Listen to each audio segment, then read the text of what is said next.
Sebelum memulai saya harap Anda mau membantu subscribe channel Insomnia Channel, teman Anda waktu Anda susah tidur, terima kasih. Bab 6. Langit malam tampak seperti lembaran tinta yang dirobek oleh kilat merah darah. Di balik reruntuhan kuil bawah langit, Lan Zhen duduk bersila di tengah lingkaran darah, dikelilingi 8 lentera hitam yang menyala dengan api dari jiwa manusia yang telah dikorbankan. Tangannya bergetar, bukan karena takut, tapi karena amarah yang nyaris tak bisa ia kendalikan.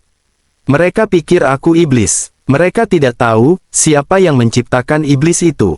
Lan Zhen memandang ke langit, ke arah bintang yang jatuh perlahan, itu bukan bintang biasa, melainkan pertanda bahwa sumpah purba telah diaktifkan. Jadi kau memilih jalan itu, Yue. Kenangan yang terkubur. Sosok tua bertongkat datang perlahan, berjubah bulu burung bangau, dengan wajah penuh luka lama. Ia adalah Guru Mosan, mantan penasihat Istana Langit Timur yang membesarkan Lan Zhen setelah ibu kandungnya dibuang oleh klan naga utama. Zhen, kau telah melangkah terlalu jauh. Tidak, Guru, jawab Lan Zhen. Aku baru saja memulainya. Mosan mendesah. Kau tahu, darahmu bukan hanya milik naga. Ada sesuatu yang disembunyikan ayahmu darimu. Lan Zhen berdiri. Jangan bicara tentang dia. Kalau begitu dengar tentang ibumu, wanita yang dikorbankan agar saudaramu bisa diakui oleh langit. Lan Zhen memejamkan mata. Di sanubarinya, memori itu menyeruak ibunya, wanita biasa dari lembah selatan, dituduh sebagai pembawa sial, lalu dibakar hidup-hidup saat ia berumur 7 tahun. Ia hanya berdiri di kejauhan, tangan kecilnya menggenggam abu. Lan Yue adalah cahaya, maka aku akan jadi bayangannya. Kembali ke alam langit. Di sisi lain langit, Lan Yue dan Qian Ruo berjalan di atas jembatan tak kasat mata yang menghubungkan inti langit dengan menara penentu takdir. Di tempat itulah, keputusan para penjaga tertinggi ditulis dengan tinta roh. Qian Ruo merasakan denyut lemah dari segel darah di dalam tubuhnya. Kita tak punya banyak waktu. Lan Zhen akan membuka segel ketiga malam ini. Lan Yue menggenggam inti langit erat. Di dalamnya, suara naga pertama mulai berbisik, bukan dengan kata-kata, tapi dengan rasa, putus asa, kehancuran, dan pengorbanan.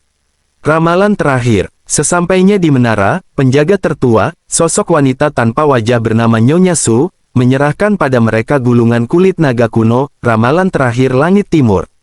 Jika dua naga lahir dari darah yang sama namun tujuan berbeda, maka langit akan pecah, dan dunia akan memilih mati daripada dibagi. Lan Yue menunduk. Apa tak ada pilihan lain? Nyonya Su menjawab dingin, kecuali kau menyerahkan hidupmu sendiri untuk menyeimbangkan takdirnya. Qian Ruo menoleh. Itu gila. Namun Lan Yue hanya diam. Karena di lubuk hatinya, ia tahu kemungkinan itu nyata. Nyala harapan. Sebelum mereka pergi, seekor burung phoenix putih mendarat di bahu Qian Ruo. Dalam cakarnya, ada potongan batu giok hitam dengan ukiran yang hanya bisa berasal dari satu tempat, Istana Bayangan Laut Selatan. Ini tanda bahwa masih ada sekutu yang percaya pada kebenaran, kata Qian Ruo. Lan Yue menatap api di kejauhan. Waktunya hampir habis. Zhen, tunggulah aku. Sebelum malam ini berakhir, salah satu dari kita akan menghilang dari sejarah. Malam di Tanah Tengah telah berubah menjadi senyap yang menyesakkan. Di dasar dunia, gerbang bawah langit, tempat tertua yang menyegel kekuatan naga kegelapan, telah retak. Api berwarna hitam membubung ke langit, membawa aroma logam dan bisikan dari roh-roh yang sudah lama terpenjara. Lan Zhen berdiri di depan gerbang itu.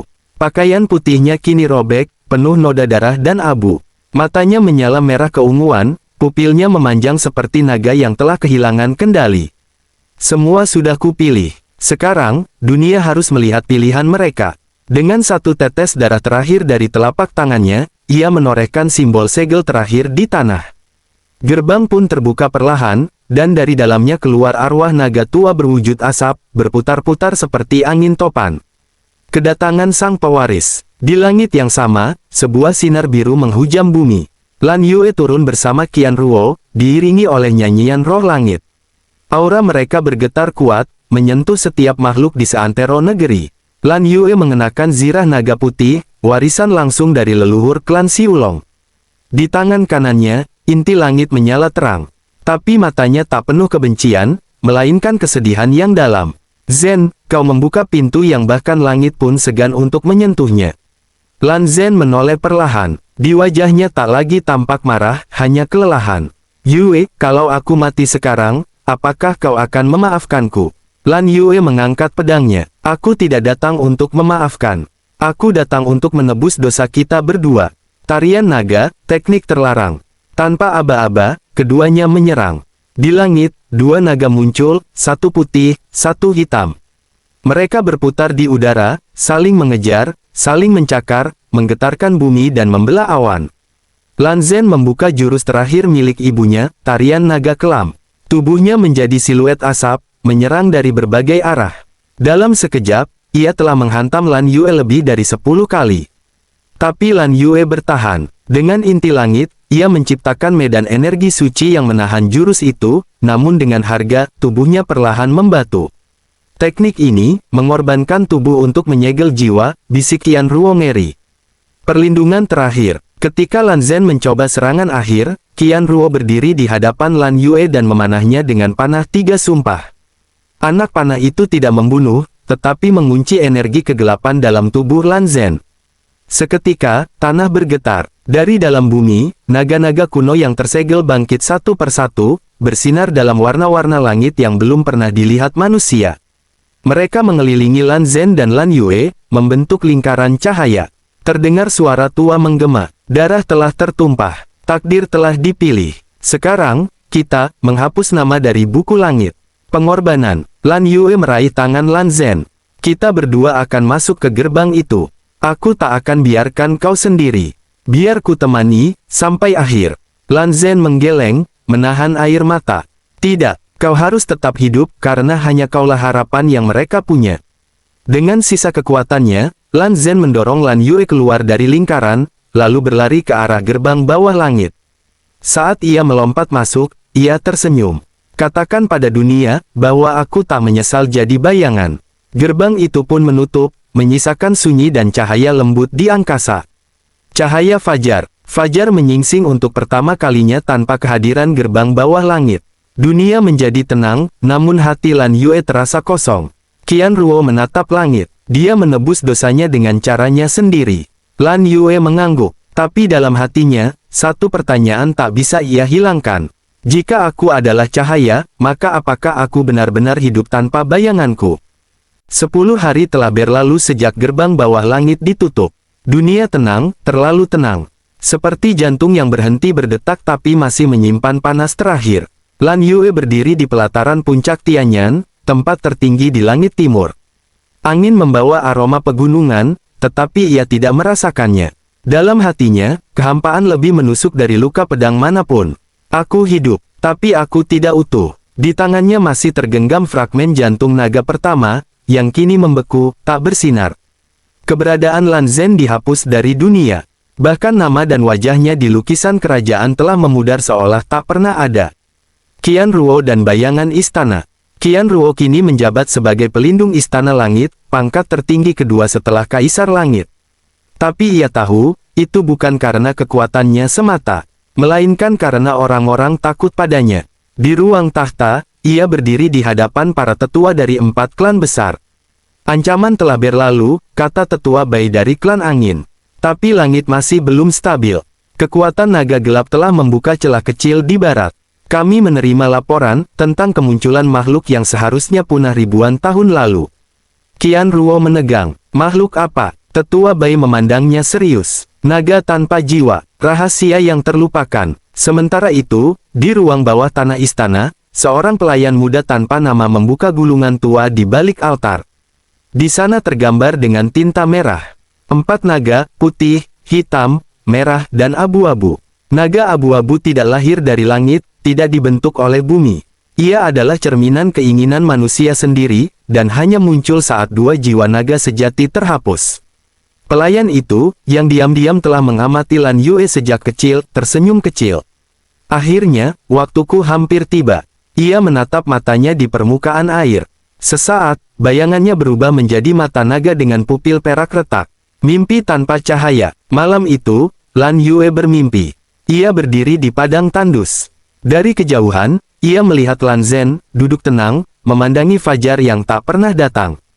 "Zhen!" teriaknya, berlari. Tapi saat ia mendekat, tubuh Lan Zhen mulai retak dan hancur menjadi debu hitam.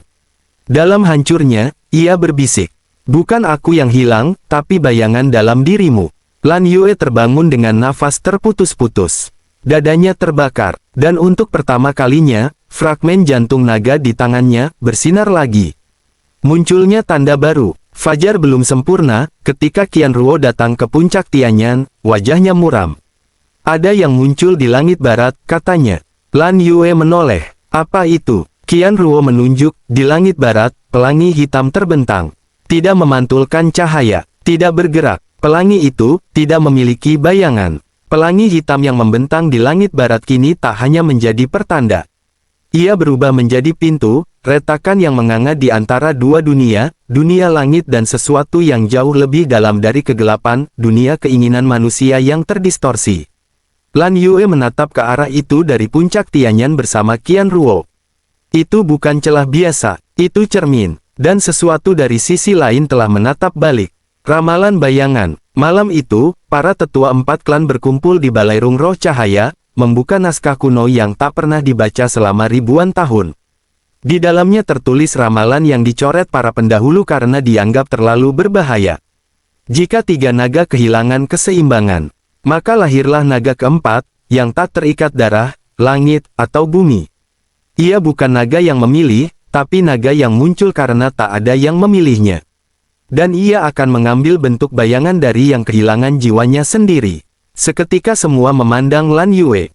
"Jiwamu mulai pecah sejak Lan Zhen menghilang," bisik tetua Lian dari klan petir. "Itu sebabnya kau bermimpi tentang padang tandus. Kau adalah cermin yang sedang retak." Lan Yue mengepal tangannya. "Kalau begitu, aku yang harus menghadapinya." Perjalanan ke barat. Dengan izin Istana Langit, Lan Yue dan Qian Ruo melakukan perjalanan menuju barat, ke tanah tak bernama, tempat yang pernah dimusnahkan oleh perang naga ribuan tahun lalu dan kini diselimuti kabut hitam. Mereka melewati lembah sunyi, tempat angin berbisik dengan suara manusia, dan gunung seribu bayangan, di mana setiap orang bisa melihat bayangan dirinya berbicara dan berbohong. Qian Ruo melihat bayangannya sendiri mengatakan, "Kau bukan pelindung, kau pengkhianat." Tapi ia hanya tersenyum pahit. "Aku sudah lama tahu." Bayangan yang bernyawa. Di puncak reruntuhan Istana Naga Abu-Abu, mereka bertemu dengan pelayan misterius dari istana, pemuda yang dulu tak punya nama, kini menyebut dirinya Huimo, yang berarti bayangan yang hilang. Rambutnya abu-abu gelap, matanya perak retak, dan di punggungnya tumbuh sisik naga abu-abu yang terus membesar setiap kali ia berbicara. "Aku bukan Lan Zhen," katanya sambil menatap Lan Yue. "Tapi aku lahir dari keputusasaanmu terhadapnya." Lan Yue tersentak. "Apa maksudmu?" Huimo tertawa lirih. "Setiap harapan yang mati, setiap cinta yang tak terucap, setiap dendam yang kau tahan, semuanya melahirkanku." Awal dari perang baru, Huimo membuka tangan, dan dari tubuhnya muncul fragmen jiwa naga hitam dan putih yang melebur. Ia mengangkatnya ke langit. "Ini dunia yang menolak bayangan. Maka biarkan bayangan memakan dunia." Langit mulai berubah. Matahari kehilangan sinarnya, dan bulan menduplikasi dirinya, menjadi 2, satu bercahaya, satu kelam. Qian Ruo bersiap dengan panah perak di tangannya. Tapi Lan Yue tahu, ini bukan musuh yang bisa dikalahkan dengan kekuatan biasa. Karena Huimo bukan siapa-siapa, dia adalah segala sesuatu yang mereka abaikan. Jika ini adalah wujud keputusasaanku, maka aku harus menemui kebenaran dalam diriku sendiri, bahkan jika itu membunuhku. Lan Yue melangkah ke arah Huimo, tak dengan senjata, tapi dengan tangan kosong. Dan untuk pertama kalinya, bayangan Lan Yue bergerak lebih dulu dari dirinya. Langit di atas tanah tak bernama berwarna kelam, seolah waktu enggan beranjak. Di hadapan reruntuhan Istana Naga Abu-Abu, Lan Yue berdiri diam. Di belakangnya, Qian Ruo mengangkat busur, tetapi Lan Yue mengangkat tangan, mencegahnya. Dia bukan musuh luar, dia adalah luka dalam. Huimo menyeringai. Sisik abu-abunya berkilau redup, mencerminkan cahaya dari 2 bulan yang kini menggantung di langit. "Aku tidak dilahirkan untuk menghancurkanmu, Lan Yue," katanya. "Aku lahir karena kau menghancurkan dirimu sendiri." Pintu ke dalam diri. Tiba-tiba, tanah di bawah kaki Lan Yue bergetar. Simbol naga tua menyala membentuk lingkaran di sekelilingnya.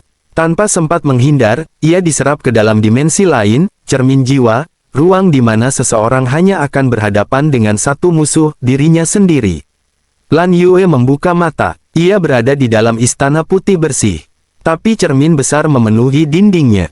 Dan di setiap cermin, ada sosok dirinya. Satu tersenyum penuh percaya diri. Satu menangis dalam diam. Satu tertawa sinis. Dan satu, berdarah dengan mata kosong. Lalu suara bergema. Mana yang kau anggap sebagai, aku, yang sejati? Pertarungan jiwa. Dari cermin-cermin itu, para bayangan Lan Yue melangkah keluar. Mereka menyerang bukan dengan pedang, tapi dengan kata-kata dan ingatan. Bayangan pertama, kau pengecut. Kau tak pernah menyelamatkan Zen. Kau memilih bertahan hidup, bukan bertarung. Bayangan kedua, kau haus pujian. Semua pengorbananmu adalah demi disebut pahlawan. Bayangan ketiga, kau menyimpan cinta tapi menyembunyikannya. Kau munafik. Lan Yue berlutut. Tubuhnya tak terluka, tapi jiwanya remuk. Suara Hui Mo terdengar di langit dimensi itu. Hadapi aku. Kau bahkan tak bisa menghadapi dirimu sendiri. Suara dari masa lalu. Tapi saat itu, sebuah suara lembut muncul. Suara seorang anak laki-laki, suara Lan Zhen saat kecil. Kakak Yue selalu takut, tapi selalu berjalan duluan. Karena dia tahu, keberanian bukan tentang tidak takut, tapi tetap melangkah meski takut. Lan Yue membuka mata, air matanya menetes. Ia berdiri. Aku memang bukan sempurna. Aku takut, aku ragu, aku pernah lari, tapi aku tidak akan berhenti. Kalau aku adalah pecahan dari 1000 kelemahan, maka akan kupakai semuanya untuk mengalahkanmu. Penyatuan jiwa. Cermin-cermin itu pecah. Satu persatu bayangan dirinya menyatu ke dalam tubuhnya, bukan sebagai musuh, tapi sebagai bagian dari jiwanya yang selama ini terpecah. Di dunia nyata, tubuh Lan Yue melayang. Cahaya keemasan keluar dari dada dan punggungnya. Dua sayap naga menyembur dari tubuhnya, satu putih, satu hitam. Qian Ruo terbelalak. Dia menyatu dengan bayangannya. Lan Yue membuka mata. Di dahinya muncul tanda naga bercabang dua. Sebuah simbol baru, bukan naga putih, bukan naga hitam, tapi naga utuh. Deklarasi pada Hui Mo. Lan Yue melangkah ke depan Hui Mo. Udara di sekitarnya bergelombang oleh tekanan spiritual yang luar biasa. Aku tidak akan memusnahkanmu, ucapnya tenang. Karena kau adalah bagian dari aku. Tapi aku juga tak akan membiarkanmu menguasai dunia. Hui Mo menegang. Untuk pertama kalinya, ia terlihat goyah. Karena sekarang, lanjut Lan Yue, aku bukan lagi cahaya yang kehilangan bayangan. Aku adalah keseluruhan langit dan tanah dalam satu jiwa. Penutup bab. Langit mulai berubah. Pelangi hitam retak. 2 bulan perlahan menjadi satu kembali. Namun di kejauhan, dari balik retakan dimensi, sesosok berjubah merah menyaksikan semua itu. Jadi naga keempat benar-benar bangkit, bisiknya.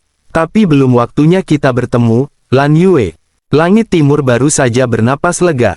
Tapi di balik kabut pegunungan di ujung utara, suara gong tua berdentang, memanggil arwah dan darah. Di balik 7 lapis kabut spiritual, tersembunyi klan Arka, klan kuno yang sudah dianggap punah sejak era naga pertama. Mereka tidak pernah muncul, tidak ikut dalam perang naga, tidak pernah mencatat sejarah. Tapi mereka mengingat segalanya. Dewan Hitam dan 3 mata.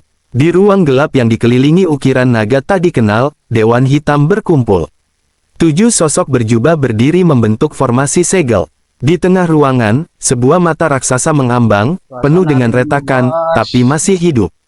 Itu adalah mata tertua, mata naga pertama yang dikorbankan untuk menciptakan dunia manusia.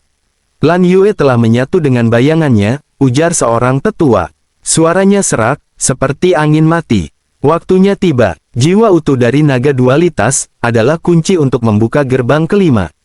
Dan gerbang kelima akan mengembalikan naga tertua kita, naga tanpa nama. Perintah penculikan. Malam itu, 5 bayangan bergerak di bawah sinar bulan, menembus batas langit dengan senyap. Mereka bukan prajurit, bukan pembunuh. Mereka adalah perapal jiwa, ahli spiritual klan Arka yang mampu menutup ingatan dan membengkokkan kehendak. Target mereka, Lan Yue. Peringatan dari diri lama. Sementara itu, Lan Yue sedang bermeditasi di Gunung Tianyan. Tubuhnya kini stabil dengan kekuatan baru. Tapi hatinya merasa ganjil, seperti ada yang mengawasi. Tiba-tiba, suara gemetar muncul di telinganya, suara yang familiar, tapi seperti dari masa lalu. Jangan percaya bayangan yang tidak kau buat. Ada klan yang ingin menjadikanmu sebagai kunci, bukan pahlawan. Itu suara Lan Yue dari dimensi cermin jiwa. Suara dirinya yang dulu takut dan ragu, tapi kini menjadi peringatan. Serangan di malam buta. Tengah malam, para perapal jiwa tiba. Mereka tak menyerang secara fisik. Mereka memanggil cermin hitam dari tanah dan memantulkan sosok-sosok dari mimpi buruk Lan Yue. Qian Ruo terbangun dan berusaha membantu, tapi mantra pelumpuh mengikat tubuhnya di udara. Ia hanya bisa menjerit. Mereka tidak membunuhmu, Yue, mereka ingin membawamu hidup-hidup. Lan Yue berdiri di tengah pusaran bayangan. Suara-suara lama menggema, memanggil nama aslinya yang bahkan ia sendiri lupa pernah punya. Zewu, putra jiwa naga. Kembalilah. Nama itu, Zewu, menyentak sesuatu dalam ingatannya. Gema zaman purba, sebelum dunia ini dikenal sebagai Langit Timur. Lan Yue menggertakkan gigi. Tapi sebelum ia bisa menyerang, sebuah portal hitam terbuka, dan bayangan menariknya ke dalam. Di balik portal, ia terjatuh dalam ruang tanpa bentuk. Di sana, 7 kursi batu, dan sosok-sosok berjubah duduk menghadapnya. Salah satunya berbicara, "Kau bukan Lan Yue, kau adalah pecahan terakhir dari naga pertama. Kami adalah pewaris janji purba, dan kami akan membawamu ke tempat asalmu." Lan Yue menggigil, tapi bukan karena takut, karena untuk pertama kalinya, dia sadar. Aku bukan hanya pewaris kekuatan naga. Aku adalah bagian dari naga itu sendiri. Penutup bab. Di dunia nyata, Qian Ruo berhasil mematahkan segel dan berteriak, "Yue, di mana kau?" Tapi yang menjawab hanya angin kosong. Dan di langit barat, pelangi hitam retak sekali lagi, menandakan bahwa segel naga tertua mulai terbuka.